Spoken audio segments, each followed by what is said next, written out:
मुर्दा पैदा हुआ था। साहब जान के मुंह से सच निकल चुका है, अब तुम भी मत छुपाओ, बता दो मुझे मेरी बेटी कहाँ है। झूठ बोलती है ये,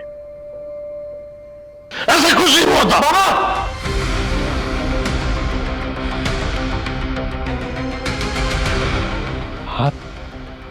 हाथ नीचे कर ले वरना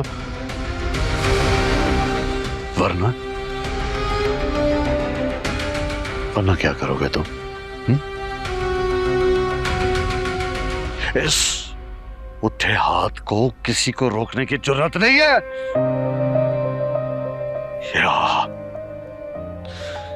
याद फैसला करता है, सजा देता है, हक का साथ देता है। आप मेरे सामने मेरी माँ पे हाथ नहीं उठा सकते। आप बड़े हैं, मैं आपकी इज्जत करता हूँ, लेकिन मेरे सामने मेरी माँ पर हाथ उठे और मैं चुपचाप खड़ा रहूं, ये मैं बर्दाश्त नहीं करूंगा।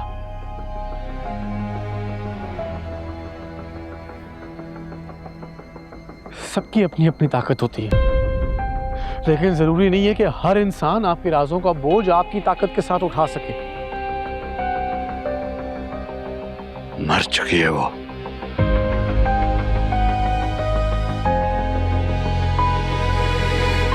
एक बार मिला दो, फिर मुझे भी मुर्दा तसव्वुर कर लेना।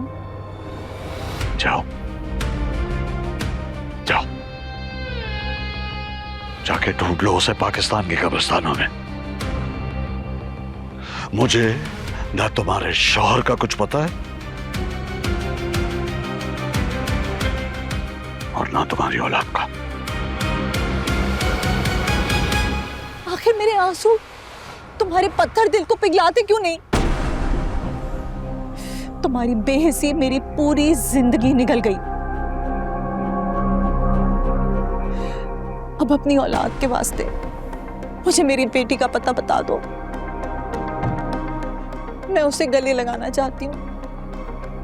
मैं तड़प रही हूँ अपने खावन से मिलने के लिए। आहिस्ता बोलो, तुम्हारे लिए वो अब भी खैर मर्द है। मेरी बेटी तो गैर नहीं है ना। मैं वादा करती हूँ मैं किसी को नहीं बताऊंगी, मैं उससे बिल्कुल गैर बन के मिलूंगी, लेकिन मुझे एक दफा उससे मिलने तो दो। मैं उसे गले लगाना चाहती हूँ। आवाज नीचे करो, आहिस्ता, दीवारों के भी कान होते हैं। जाओ और जाकर एक बार फिर अपने आप को उस कमरे में दफन कर दो, क्योंकि अगर तुम बाहर रही तो हमारी इज्जत को मिट्टी में मिला दोगी, और ये मेरे जीते जी नहीं होगा। जाओ। अब ठीक है।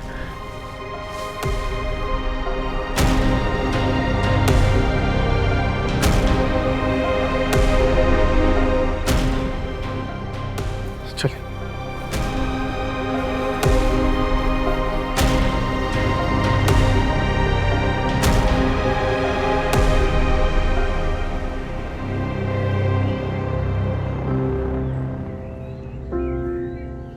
सुंदरी वापस आ गई।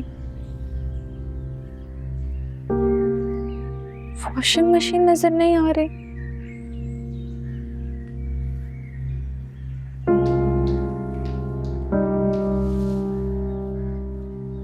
फ्रिज भी नजर नहीं आ रहा। टीवी भी नहीं है। माँ की तस्वीर भी गायब है। फर्नीचर भी गायब है। अंदर सब कुछ गायब है। अम्मा की तस्वीर भी नहीं है। रमजान चाचा से पूछते हैं, चले आए।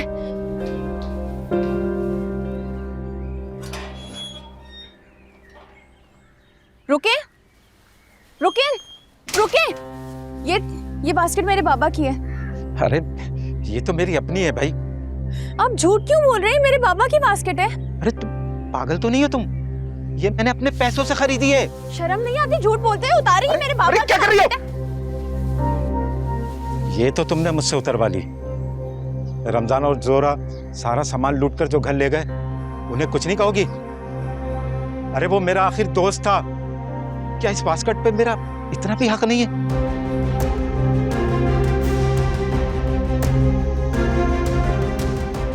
चाचा, डॉक्टर चले मेरे साथ।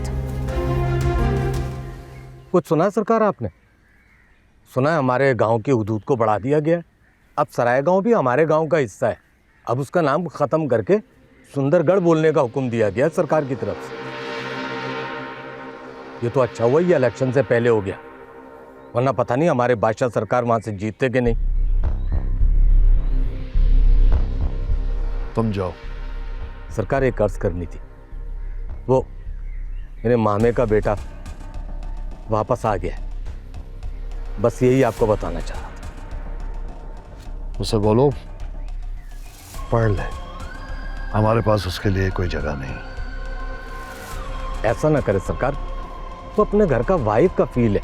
अच्छा, वाहिद कफील है, तो जब मैंने कहा था कि पढ़ाई कर ले या नौकरी कर ले, तब क्या हुआ था? सलाम के लिए हाजिरी चाहे सरकार। सरकार ये उसका आखिरी इम्तिहान था। अब कोई इम्तिहान नहीं देगा। ठीक है, बुलाओ उसे इधर। जी सरकार।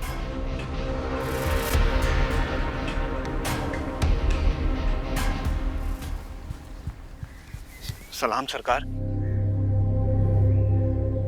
चल ठीक है, पीछे हट, खड़ा हुआ। हाँ, तू क्या समझता है? तू पढ़ाई करके हमारी बराबरी करेगा? बिल्कुल नहीं सरकार।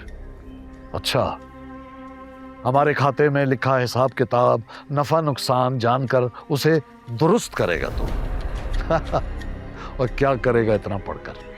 तेरे पुरखों ने कौन सी जायदाद छोड़ी है जिस पर तू जाकर हुक्मरानी करेगा? इधर ही मरना है तुमने, हमारे पैरों की धूल बनकर। आंख नीचे कर, अपनी औकात से बाहर ना निकल। सरकार, मेरे बाप की वसीयत थी कि मैं पढ़ूं और सरकारी नौकर बनूं। सुना तूने? तू इसकी वकालत कर रहा है? अच्छा, तो अब हमारे काम करने वाले अपने बच्चों को ये सबक दे रहे हैं। मुंशी, इसे बताया नहीं ये सुंदरगढ़ है और यहां नस्ल दर नस्ल ये लोग हमारी जमीनों पर खेती बाड़ी फसल करते आ रहे हैं। अगर ये सरकारी नौकरी करने लग गया तो खेती बाड़ी क्या इसका मरा हुआ बाप करेगा? ये खुद करेगा। अब ये पढ़ाई वढ़ाई कुछ नहीं करेगा। मैं जमानत देता हूं इस बात की। देख लो मुंशी, तुम्हारे होते हुए ये सब कुछ हो रहा है।